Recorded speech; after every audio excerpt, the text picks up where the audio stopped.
Hi everyone. Prelims is just round the corner and I know the pressure is high. सब लोग को डर लग रहा है होगा कि नहीं होगा, इनफ पढ़ा है कि नहीं पढ़ा, वो शिट याद नहीं आ रहा है, this and that. I am again here to remind you, exam is not that tough. आप प्रीवियस ईयर क्वेश्चंस उठा के देख लो. जो आपने पढ़ा है या जो आप भूल रहे हो वो एग्जैक्टली कभी नहीं आता है एग्जाम में. They actually need your presence there, your common sense, your confidence और थोड़ा सा basic knowledge that you have gathered over the years, not in the last 2 years, over the years. आप 25 साल के हैं या 30 साल के हैं, उस सब की नॉलेज वो यूज़ करना चाह रहा है. आई एम कैप्रिल, I am your official veteran, having appeared in the prelims for 6 times, made it to the list twice through 3 interviews. I hope आपने प्रीवियस लेक्चर्स देखे हैं, प्रीवियस 5 लेक्चर्स देखे हैं. This is a 6th lecture and it is going to reinforce your thinking, your idea that basic knowledge is enough and this exam is not very tough. Okay, today we are taking 2017 का exam paper. Let's take it one question at a time. So see, this question I have included to tell you कि बहुत सारी चीज़ें हैं जो आपने नहीं पढ़ी होंगी पर आपको पता होंगी. So थोड़ा दिमाग खुला रखें और वहाँ पे जो हो सकता है वो implement करने की कोशिश करें. सी क्वेश्चन पढ़ते हैं. Consider the following statement. The BIS standard mark of bureau of Indian standard is mandatory for automotive tyres and tubes. चलो देखते हैं. I think that is correct क्योंकि स्टैंडर्ड कुछ तो स्टैंडर्ड सेफ्टी स्टैंडर्ड मेंटेन करना ज़रूरी होगा टायर्स एंड ट्यूब्स में, because it is a road safety matter and everything. और ब्यूरो ऑफ इंडियन स्टैंडर्ड जो है स्टैंडर्ड सेफ्टी के लिए ही होगा. ठीक है. सेकेंड क्वेश्चन है, सेकेंड स्टेटमेंट है, Agmark is a quality certification mark issued by FAO. अगर तुमने बचपन से कभी कोई भी फूड पैकेट, घी का, ऑयल का या कुछ भी पैक्ड अगर देखा है तो आपने ये मार्क ज़रूर देखा होगा, एग मार्क, भारत सरकार, गवर्नमेंट ऑफ इंडिया. तो जैसे ये सफोला का पैकेट है, इसमें देखो ये एग मार्क है. तो ये कहाँ पढ़ा हुआ मिलेगा आपको कि एग मार्क कहाँ का है? कहीं नहीं मिलेगा. 2 साल में नहीं पढ़ा होगा, डेफिनेटली नहीं पढ़ा होगा. पर अगर ये एग मार्क देख के, वो अंडे की ऐड आती थी कभी कि एग मार्क वाला अंडा लें, और वो पैकेजिंग वाला टीवी में अगर देखा होगा, तो मुझे तो ये वाला क्वेश्चन देखते ही ये क्लिक किया, वो अंडे की ऐड याद आई और उसमें मुझे ये एग मार्क याद आया. तो मुझे लगा कि ये इंडियन ही होगा. FAO कांट डू इट क्योंकि इंडिया जो है वो फॉरेन स्टैंडर्ड्स का ना बहुत ज़्यादा फ़ैन नहीं है. क्योंकि India is a developing country और ये जो फॉरेन स्टैंडर्ड्स हैं they are more western biased. तो I could realise that it can't be of FAO, it can be of Indian government. Indian government द्वारा बनाए गया होगा ये एग मार्क, क्योंकि इट इज़ एग्रीकल्चरल मार्क. तो अंडे की वो ऐड आती थी, वो उससे मुझे याद आया. So with this I want to tell you कि don't be limited with your knowledge that you have studied. दिमाग लगाओ, खुला रखो. पूरी नॉलेज जो नर्सरी से अभी तक तुमने सीखा है या कितनी भी कॉमन सेंस लगा सकते हो, please use it to solve the questions. Next question देखते हैं. ठीक है. Again this is also an example of the same. ये भी नहीं पढ़ा होगा, बहुत मुश्किल है. ये पढ़ा होगा प्रॉब्ली कि लिपस्टिक में लेड यूज़ होता है. It was very much in the news कि लिपस्टिक में लेड पाया गया है and it is very harmful. But if you see Chinese fast food में monosodium glutamate commonly use consumed materials and unwanted और controversial chemicals likely to be found in them. तो अगर आपने चाइनीज़ फूड चाउमीन के बारे में सुना होगा तो मम्मी लोग या पापा लोग मना करते हैं वो खाने को क्योंकि उसमें अजीनोमोटो होता है. अगर किसी को पता है कि अजीनोमोटो क्या है तो वो उनको पता चल जाएगी कि मोनोसोडियम ग्लूमेट वही होता है जो कि एक वो पेक्यूलियर उमामी टेस्ट देता है, जिसके लिए वजह से वो हमें जो चाउमीन होती है, चाइनीज़ जो चीप चाउमीन होती है, वो बहुत टेस्टी लगती है. That is because of the existence of Ajinomoto and we have been told multiple times that वो अजीनोमोटो जो है वो अनहेल्दी होता है, अनहेल्दी होता है. All right. तो देखो ये कहीं नहीं पढ़ा होगा कि अजीनोमोटो या मोनोसोडियम ग्लूमेट क्या होता है. पर अगर आपने चाइनीज़ खाया है बाहर का और आपको मम्मी ने कभी मना किया है कि मत खाओ, ज़्यादा नहीं खाना चाहिए, क्यों नहीं खाना चाहिए ज़्यादा, तो आपको पता होगा कि उसमें अजीनोमोटो होता है. ये मोनोसोडियम ग्लूमेट जो है अजीनोमोटो का ही दूसरा नाम है. तो आपको पता चल जाएगा कि ये करेक्ट है. So you understand how to use your knowledge from all around what you have gathered since your childhood and implement it in this exam. तो ये हो गया. This I found a little controversial as in कि मुझे लगा कि soft drinks में oil कैसे मिक्स करते होंगे but it came out to be correct. See, logic का कुछ फ़ायदा है कि आप कहीं तो अपना दिमाग लगा सकते हैं, पर कहीं इट इज़ ऑल्सो पॉसिबल कि इससे आपके सवाल एग्जैक्टली सॉल्व ना हो. जैसे मैंने क्या दिमाग लगाया कि सॉफ्ट ड्रिंक्स में ब्रोमिनेटेड वेजिटेबल ऑयल कैसे डलेगा, how will be it be even emulsified, but it came out to be a correct statement. I marked it a wrong statement. So there's a huge chance that you will get it correct. LED का जैसे हो गया. Because of this we were able to eliminate some options. So but I would always recommend कि अपना दिमाग खुला रखो, उससे फ़ायदा ही होता है जनरली. ठीक है. Let's move on to the next question. ठीक है. Next let's see. Organic light emitting diodes, OLEDs, are used to create digital display in many devices. What are the advantages of OLED display over liquid crystal displays? LCD हो गया ना ये तो, LED over LCD. चलो ठीक है, नहीं होता गाइड, अगर नहीं भी पता है तो let's go through the options and see. OLED displays can be fabricated on flexible plastic substrates. ठीक है, फर्स्ट स्टेटमेंट नहीं पता है, चलो आगे देखते हैं। Roll up displays embedded in clothes can be made using OLEDs। ये वाले ना स्टेटमेंट्स को देख के थोड़ा तो चमकना चाहिए कि पहले तो बोला फ्लेक्सिबल प्लास्टिक सबस्ट्रेट पे ये फैब्रिकेट हो सकता है OLED, और दोबारा बोला है रोल अप डिस्प्लेस। तो दैट मीन्स अगर फ्लेक्सिबल प्लास्टिक सबस्ट्रेट्स हैं तो वो रोल अप हो सकते हैं। तो या तो OLED इस पे फैब्रिकेट ही नहीं हो सकता फ्लेक्सिबल प्लास्टिक सबस्ट्रेट पे, या फिर अगर होता है तो ये रोल अप भी हो सकता है। तो that means either both are going to be correct और both are going to be wrong. All right, तो हमारा कौन सा स्टेटमेंट 1 और 2, या तो बोथ करेक्ट आ रहा है या बोथ इनकरेक्ट आ रहा है। तो इसमें नहीं आ रहा है, इसमें नहीं आ रहा है, इसमें आ रहा है या इसमें आ रहा है। ठीक है, अब थोड़ा सा और दिमाग लगाया जाए तो आपने देखा होगा टी-शर्ट्स आने लगी हैं, right, with LEDs and everything. थोड़ा बहुत अगर टीवी देखते हो या सोशल मीडिया को फॉलो करते हो then you will be able to realise. तो टी-शर्ट है तो मतलब इट इज़ फ्लेक्सिबल ना, तो इट इज़ मोर चांस कि दिस इज़ पॉसिबल। LCD से हम LED पे इसीलिए मूव किए हैं क्योंकि it will be more comfortable, it will be more useful, more utility wise. तो LCD को प्रॉब्ली नहीं रोल अप किया जा सकता है पर LED को किया जा सकता है। ऑल राइट, तो कैसे वहाँ पे नहीं होते हुए नॉलेज भी वो ऑप्शंस को देख के आपको कैसे दिमाग लगाना है कि फ्लेक्सिबल के बारे में बात कर रहा है तो मतलब रोल अप हो सकता है। अगर या तो फिर वो फ्लेक्सिबल है ही नहीं, या फिर वो फ्लेक्सिबल है तो वो रोल अप भी होगा। ऑल राइट, समझ आ गया कैसे करना है सॉल्व विदाउट नॉलेज। नॉलेज की ज़रूरत नहीं, कॉमन सेंस की ज़रूरत है, और UPSC वही टेस्ट कर रहा है, नॉलेज नहीं टेस्ट कर रहा है। आपको नहीं पता होने की ज़रूरत है कि LCD और LED, मतलब है पता तो बहुत अच्छी बात है, अगर नहीं भी पता है तो कोई बात नहीं। ठीक है, next 35। According to wildlife protection act 1972, which of the following animals can not be hunted by any person except under some provisions provided by the law. इसमें ना कि क्या व्हाट वुड यू फील कि आपको पता होना चाहिए कि शेड्यूल 2 में कौन से आते हैं, शेड्यूल 5 में कौन से आते हैं, वर्मिन कौन से कहलाते हैं। नहीं, ये तो पता चल ही जाता है कि वर्मिन किसको बोलते हैं, और वर्मिन को कौन कौन से होंगे जो कि बहुत ही अबंडेंस में होंगे, जैसे क्रोज या रीसस मंकीज़, जो भी they have been in news कि इनकी culling that is also under a legal law over a certain period of time, over limited period of time is allowed. अभी जो भी न्यूज़ में है या नहीं है। यार the thing to see is hunting तो इंडिया में अलाउड ही नहीं है ना किसी चीज़ की, किसी की भी अलाउड नहीं है। अगर आप कुत्ते को भी मार दोगे, there are huge number of dogs that are there in the streets, but even if you kill a dog आपको animal rights animal cruelty act में पकड़ लिया जाएगा। सो किलिंग तो किसी की भी अलाउड नहीं है। और ये घड़ियाल, इंडियन वाइल्ड, ये तो वाइल्ड बफेलो, ये सब तो मतलब चाहे हो चाहे ना हो शेड्यूल 2 में, इनकी भी किलिंग अलाउड नहीं है अनटिल अनलेस यू थिंक यहाँ पे दिया होता common crow, then you might have gotten confuse कि कॉमन क्रो जो है ये कभी कभी वर्मिन में आ जाता है, रैट्स जो हैं वो कभी कभी वर्मिन में आ जाते हैं। तो इज़ इट पॉसिबल कि इनका under some exceptions they can be culled hunted. तो सिंपल सी बात है, इसको देख के डरना, कंफ्यूज होना नहीं है। सिंपल सी बात है यार, हंटिंग अलाउड ही नहीं है इंडिया में, and since it is not none of this is a vermin, तो all three will be the answers that none of them can be hunted under this law either unless provided by a legal act. All right, even if अगर common crow भी होता, that also has to be provided under a certain law, that is schedule 5 of wildlife protection act. Hunting allowed ही नहीं है India में, that is the crux of this question. ठीक है, confuse नहीं होना है इतनी सारी इन्फॉर्मेशन देख के।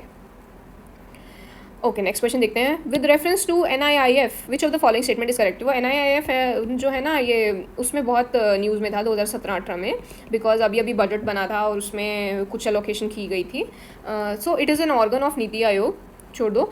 The point to note here is this, पहले तो नीति आयोग का नहीं है क्योंकि it is a fund and it has to be use for infrastructure development. Corpus is 4 lakh crore. 4 lakh crore कितना अमाउंट होता है? आप लगा सकते हो निंजा टेक्निक के सारे फैक्ट्स जो होते हैं वो गलत होते हैं, मैं नहीं मानती उस चीज़ में। What I would want you to see is हमारा बजट कितने का होता है अभी इस साल, अराउंड 35 लाख करोड़ का है। उस time I think 24 lakh crore का था, या 24 लाख करोड़ में से 4 लाख करोड़ अगर इसी को दे दिया तो इज़ इट पॉसिबल देना? हमारी जो फूड सब्सिडी होती है वो टोटल मिला के इट्स अराउंड 2 लाख करोड़। हमारा डिफेंस जो है दैट इज़ ओनली 9% बजट। तो क्या सिर्फ एक कॉर्पस को 4 लाख करोड़ दे देंगे क्या? The actual number was 4000 crore. तो ये जो नंबर्स हैं ना, इनको थोड़ा सा दिमाग लगाना है कि 4 लाख करोड़ होना पॉसिबल भी है 25 लाख करोड़ के बजट में, जिसमें से 20% जो है वो इंटरेस्ट पेमेंट में चला जाता है, उसमें से 4 लाख करोड़ देना पॉसिबल है क्या? It's not possible. तो आपको सवाल देख के यूँ नहीं करना कि हाँ लग तो रहा है चार समथिंग तो था, पर देखो तो सही 5 जीरो लगे हैं उसके पीछे. कितना का बजट है हमारा, हमारे फूड बजट कितना होता है, हमारे डिफेंस में कितना लगता है? 4 लाख करोड़ एक फंड में नहीं जा सकता. तो ये दिमाग लगाना है आपको, रटना नहीं है कहीं भी.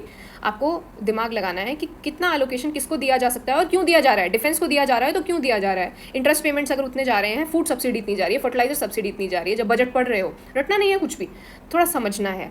Where money goes in, where money goes out, वो वाला पार्ट समझ गए. तो this is an incorrect statement. Okay, next statement पे चलते हैं. Consider the following in respect of national career service. National Career Service is an initiative of DOPT, Government of India. Okay.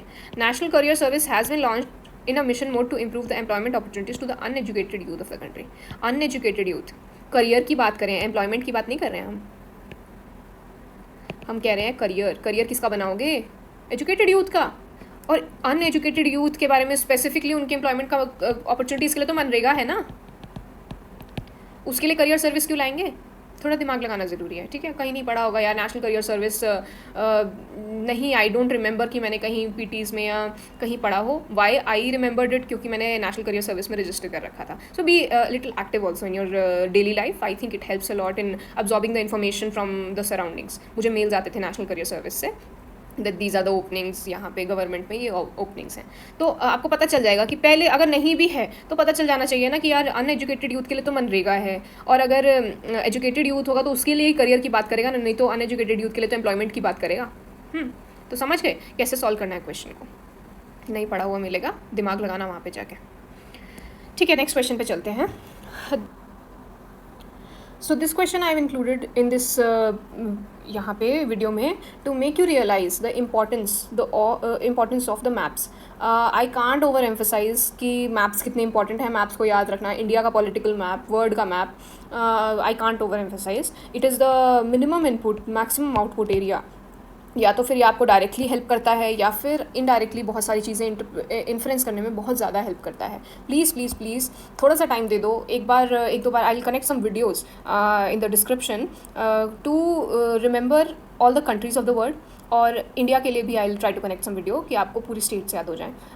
It is a very low input, थोड़ा सा time लगता है. एक बार आपको recognition हो गई तो आप कभी भूलते नहीं हो वो सब चीज़ें. जैसे ये बोल रहा है कि if you travel by the road, what is the minimum number of states that you will cross through India. अगर आप थोड़ा सा मैप बना पाएँ वहाँ पे, you will be able to realise कि यहाँ से यहाँ आने में कितनी स्टेट्स क्रॉस होती हैं. आपको बॉर्डर्स पता है, ये सब पता है. तो similarly consider the following statements. Himalaya कहाँ कहाँ स्प्रेड हैं. तो अगर आप ये थोड़ा सा मैप बना पाएंगे, पूर्वांचल देख पाएंगे, तो आपको पता चल जाएगा कि कहाँ कहाँ पे ये है हिमालयस हैं. Specially the north east area, it's a little complicated because of our ignorance. We know very little about north east. हमें कैपिटल्स नहीं पता हैं, हमें ये नहीं पता है कि कौन कौन सी स्टेट्स किसको टच कर रही हैं, कौन सी फॉरेन बाउंड्री किसको टच कर रही है.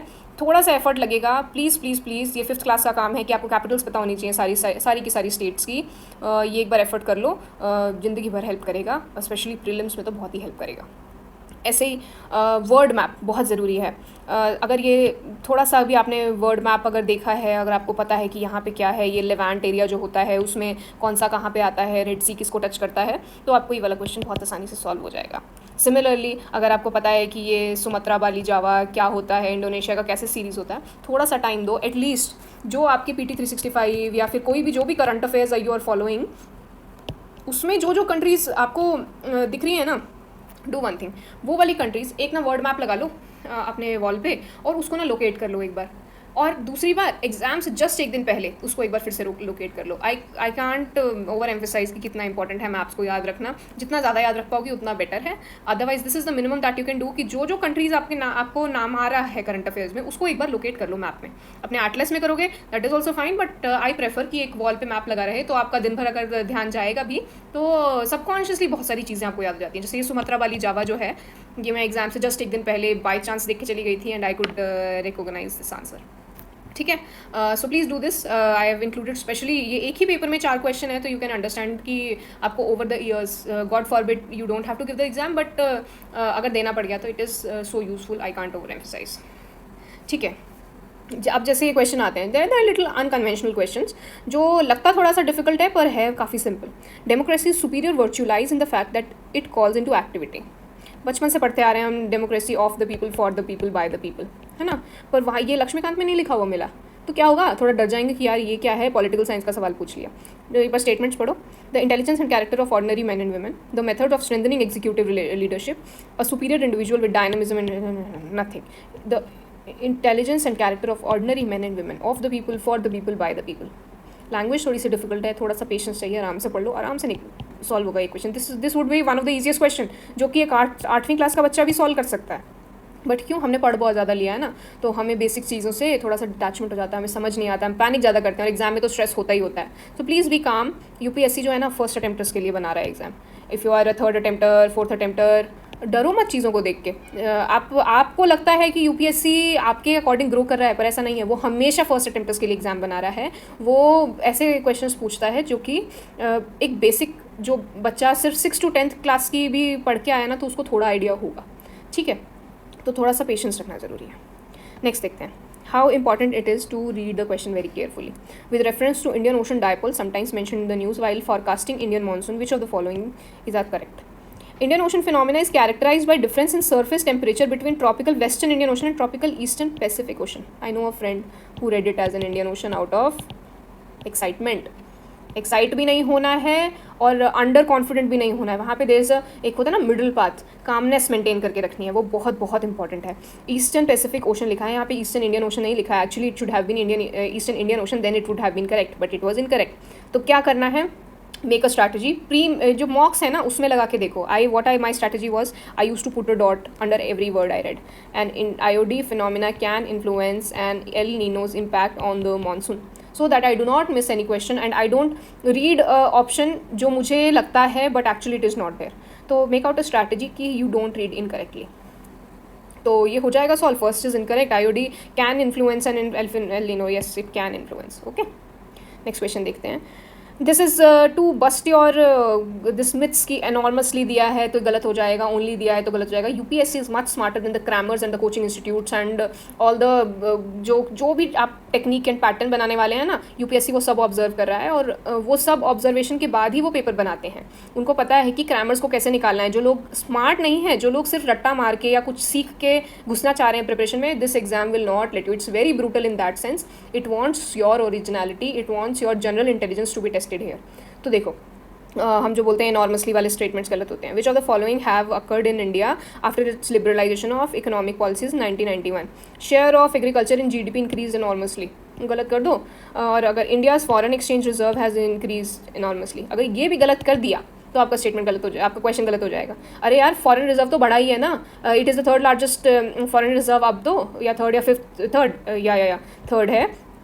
तो कितना बड़ा है, उस टाइम कितना था, अब कितना है नहीं भी पता हो नंबर. तो ये तो पता है फॉरेन रिजर्व बहुत ज़्यादा बढ़ गया है. पर एग्रीकल्चर में एग्रीकल्चर का GDP में कंट्रीब्यूशन कम हुआ है, बड़ा नहीं है. मैन्युफैक्चरिंग बड़ा है, अपना सर्विसेज सेक्टर बड़ा है. तो एनॉर्मसली को देख के गलत करने वाले लोगों के लिए ये एक एडवाइस है कि प्लीज़ ब्लाइंडली मत फॉलो करो, अपना दिमाग खोल के रखो. वहाँ पे इंटेलिजेंस, नॉलेज, इंटेलिजेंस को हमेशा हमेशा हमेशा ऊपर रखो ओवर टिप्स एंड ट्रिक्स.